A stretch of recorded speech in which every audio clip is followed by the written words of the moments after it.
Having trouble mirroring your iPhone to your TV? Here are 6 easy ways to fix it.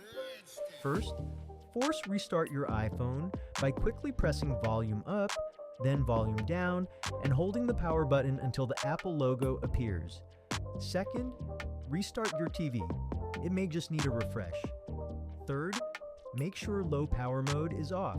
Settings battery. Fourth, update your iPhone to the latest iOS Settings General Software Update to fix possible bugs.